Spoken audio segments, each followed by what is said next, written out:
Hi guys, so in this video, ang topic ko naman is yung derivatives.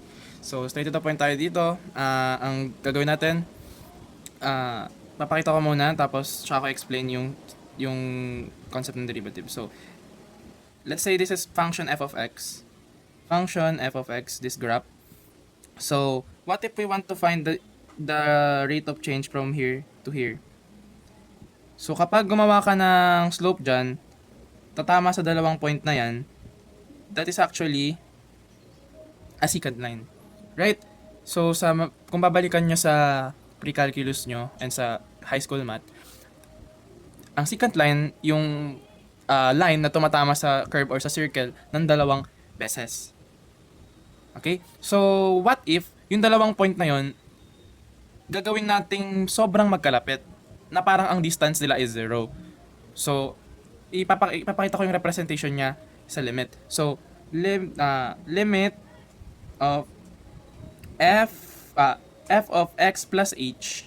So, yung h yung distance ng dalawang point. So, since ito malaki yung distance niya, malaki talaga yung distance niya. So, minus f of x over h as h approaches to 0. So, if yung dalawang point, yung distance nila, which is yung h, nag-approach ng 0. So, as in parang sobrang lapit nila sa isa't isa, yung slope of the secant line is nag-approach into slope of the tangent line. So, parang isa na lang yung tinatamaan niya kasi nga parang magkatabi na yung dalawang point eh. 'Di ba? So, parang ganito. Dito tumama, ano ba yan? Let's say tumama yan. Ganyan. So, kapag yung slope or yung line is tumama siya doon sa curve ng isang beses lang, tangent line yon. Pero since yun nga, parang ganun. So, yung slope of the secant line nag-approach siya into slope of the tangent line. So, parang yung ulitin ko, yung distance ng dalawang point na yun is nag-approach into 0. So, makakaisip ba tayo ng number na pinakamalapit to 0? Hindi. Hindi natin magagawa yun. So, parang ganun lang yan. Okay? So, hindi na ako magbibigay ng problem using this formula ha.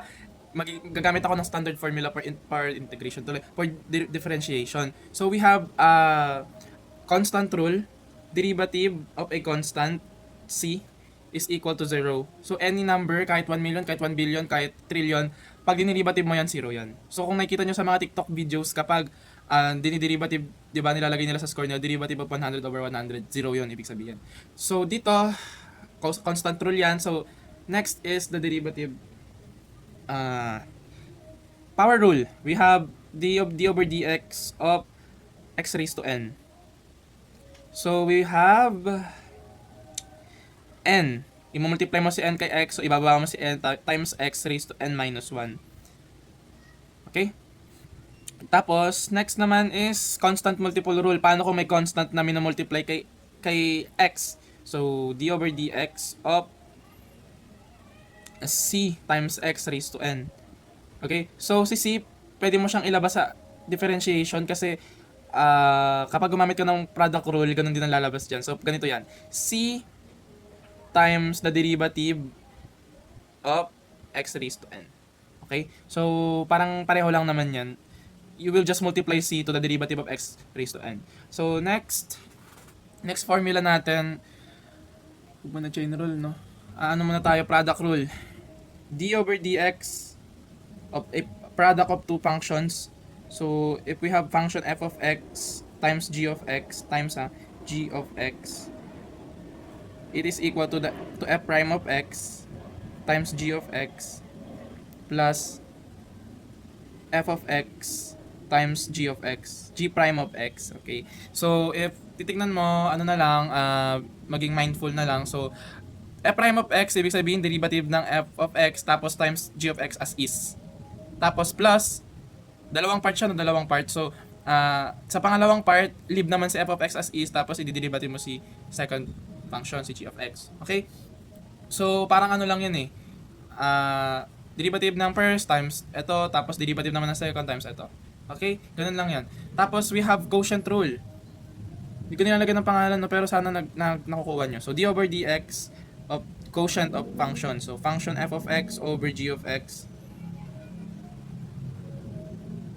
Derivative niyan is parang ganito. Pero, may mababago. Papakita ko f prime of x ah, times g of x, ganun pa rin, minus f of x times g prime of x over g of x squared. Okay? So, yan. Magpapakita ako ng problems sa bawat formulas na binigay ko. So, you don't have to be, na matakot. Okay, so, bigay tayo ng, ito muna, yung nasa taas, tsaka na itong dalawa sa baba. Okay, so, let's say, function. Ito, try natin tong x raised to 5. Number 2. Kita ba? Number 2. So, ito natin siya. Y is equal to x raised to 5 minus 4x raised to 3 minus 2x raised to 2 plus 3x minus 16. So, diderivative mo siya term by term. Ano, sineseparate siya ng minus, tsaka plus. So, let's apply the formulas. So, eto, x raised to 5 ang derivative niyan. So, papasok siya dito sa second formula na binigay ko. So, ibababa mo lang si numerator, si exponent. So, bali magiging y prime is equal to 5x raised to 4. Since magma-minus ka ng 1 sa exponent. Tapos, minus, eto constant multiple rule. CC lalabas. So, 4 times, 4 times the derivative ng x cube, bali magiging 3, tapos x squared. Okay? Then, dito naman sa 2x squared, ganun din, constant multiple rule. 2 times, bababa si 2 times 2, x raised to 1. So, hindi na kailangan ipakita. Tapos, plus 3, bababa rin si, di ba may exponent naman yan wait lang. Hindi na pala naka-align. So, sorry. So, si tx, 3 na lang yan. So, kasi si x, may 1 siya, di ba? Bababa mo si 1, tapos 1 minus 1 is 0. So, x raised to 0 is 1. So, ganun. Tapos, derivative ng constant is 0. So, ito yung derivative niya. Isi-simplify ko pa. So, y prime is equal to 5x raised to 4 minus 4 times 3 is 12x raised to 2. Tapos, minus 2 times 2 is 4x tapos plus 3. Okay? That is the final answer. So, what if pagbigay ako ng certain point? Certain value of x o yung point nga. So, kunyari, at x is equal to 0, what is the slope or the instantaneous rate of change? So, i-substitute mo si 0, magiging 0 to, magiging 0 to, magiging 0 to, 3 na lang ang lalabas. Okay? So, y prime of 0 is equal to 3. So, ibig sabihin, ang slope of the tangent line at a certain point is 3, positive 3. So, meaning, yung behavior ng graph is pataas. So, yun yung mini-measure ng derivative. Napasok ko, no? Ang tinuturo ko sa mga formulas, no? Tapos, sa concept kasi tayo, para maintindihan lalo natin kung ano ibig sabihin ng derivative. So, since the slope or the derivative at a certain point at x is equal to 0 is the positive 3. So, meaning, pataas yung function. Kung pababa yung function at a certain point, negative yung so bali, pababa yung function. Kasi negative yung derivative. Since dito positive. No? So, sige, next topic na tayo. So, yung yung derivative, yung niyan, yung concept niyan, sa mga teachers nyo na lang siguro yun matututunan. So, sa akin kasi medyo nahihirapan ako mag-explain. Pero, sana naman, no, kahit pa paano na-explain ko yung kanina. And may nadadagdag sa inyo. So, ito, product rule, number 4. At naggamit ko na itong tatlo, yung product rule na lang, tsaka yung hindi ko nagagamit. So, sa product rule tayo, if we have y is equal to x plus 7 times 5x minus 2. Sorry guys, malangaw. So, you can use product rule or FOIL method. So, sa product rule muna tayo. So, this is our f of x. This is our g of x. Mas maganda pag nagsosolve kayo, gumawa na kayo ng ganito. Mag-a-assign muna kayo, tapos hanapin nyo yung bawat given nyo, tsaka nyo isa-substitute sa formula. So, karamihan naman kadalasan, pag hindi terror yung mga profs, or kahit terror minsan, nagpapa-formula card naman eh. So, in order para magamit nyo ng tama yung formulas, gumawa kayo ng ganito, mag-a-assign kayo. Ha? Kasi yung formula nandyan lang yan eh. So, kayo na lang yung bahalang gumamit ng formula. So, if we assign, so f of x is equal to x plus 7. So, the derivative of that, derivative of x plus 7 is 1. Okay? Gets naman na, no, kung bakit 1. So, derivative ng x is 1, tapos derivative ng constant is 0. So, f prime of x is equal to 1. Tapos, we have g of x. G of x is equal to 5x minus 2. So, g prime of x is equal to 5. Yun. So, pwede na. Nandito na lahat ng kailangan natin. Right? So, substitution, f prime of x is 1 times g of x, which is 5x minus 2. Tapos, plus, no? Plus f of x, so, x plus 7. Tapos, g prime of x is 5. So, simplification, tawag dun, distribute. So, distribute din. So, 5x minus 2 plus 5x plus 35. Right? So, 5x combined like terms. So, bali magiging 10x. Tapos, negative 2 plus 35 is 33 plus 33. Okay? So, y prime is equal to 10x plus 33. Using product rule. What if sabihin mo, hala, baka naman mag-iiba yung derivative niyan kapag gumamit ako ng FOIL method. Hindi po. No? So, i-try natin mag-FOIL method tayo. So, paano natin ba ipapakita?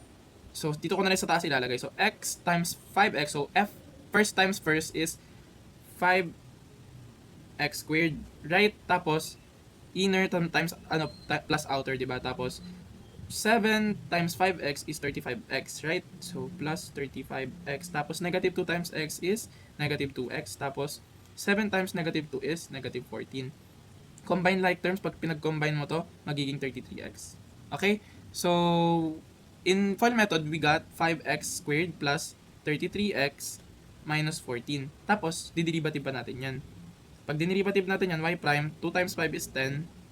Tapos, 2 minus 1 is x na lang. Okay? So, plus, derivative ng 33x is 33. Tapos, derivative ng constant is 0. So, the same, right? The same siya. So, next. Last na. Kasi baka masyadong humaba naman yung video. Dito tayo quotient rule tayo. Quotient rule. Ito gagamitin natin. 5x plus 3, tsaka, 5x plus 3 over 7x plus 2. So, y is equal to 5x plus 3 over 7x plus 2. 7x plus 2. Okay? So, gagamitin natin itong formula. Pero mag-assign muna tayo katulad ng ginawa natin kanina. So, f of x is yung top function, which is 5x plus 3. Ang derivative niya, f prime of x, is 5. Correct? Tapos, g of x, yung nasa baba, yung denominator, which is 7x plus 2. Tapos, ang g prime of x natin, derivative, which is equal to 7. Tapos, may g of x squared. So, isa-squared mo itong nasa ilalim. So, bali magiging g of x squared is equal to 7x plus 2 squared. Okay? So, substituting, gagawa na tayo ng ganito. Isa-substitute natin. Ibaba natin. So, bali magiging f prime of x. So, 5 times g of x, 7x plus 2. Bawal magkabaliktad to sa product rule, pwede magkabaliktad. Pero dito, hindi kasi minus. Okay? So, bali, minus f of x. So, f of x mo is 5x plus 3 times the derivative of the second function or the denominator, which is 7. Okay? So, over yung g of x squared, sabi dun. So, bali 7x plus 2 squared. 7 yan. So, simplification, no? So, 5 times 7x is 35x. 5 times 2 is 10 minus the quantity of 5x times 7 is 35x. Tapos, 7 times 3 is 21. Right? So, wag lang magkakamali sa sa sign. Mahalaga yung sign. 7x plus 2 squared. So, dito, i-distribute mo si negative sign sa dalawa. So, bali magiging negative 35 tsaka positive 21. So, negative 35 tas positive 35 magiging 0 yon. Tapos, positive 10 tapos 21. Right? Ay, hindi. Negative, negative 21 kasi madidistribute yan sa negative 21. So yun, di ba? Kailangan nyo maging careful, lalo na sa signs. Doon kayo magkakamali. So negative 21 tsaka positive 10 is negative 11. So the function y prime is equal to negative 11 over 7x plus 2 squared. Yun yung final answer. So yun, thank you guys for watching. Sana may nadagdag sa inyo. Sana may natutunan kayo kahit medyo mabilis lang talaga ako magturo ngayon. And I did my best para mas matutunan to. Sa mga nag-take na ng basic calculus, congrats sa inyo, pumasa kayo. And I know kahit pa paano alam niyo na to. Tapos sa mga nagsisimula pa lang, study more, enhance nyo pa yung knowledge nyo dito. Madali lang naman to eh. Ano lang to, algebra lang talaga to. Tsaka, yun lang. Mag-assign ka lang, magsa-substitute ka lang, tapos magsa-solve ka lang algebraically. Tapos, yun lang ang tips ko lang. Huwag pababayaan yung science. Yung science, yung mahalagang nagiging, tsaka yun yung mga nagiging cause of mistakes, yung science. So, yun guys. Thank you.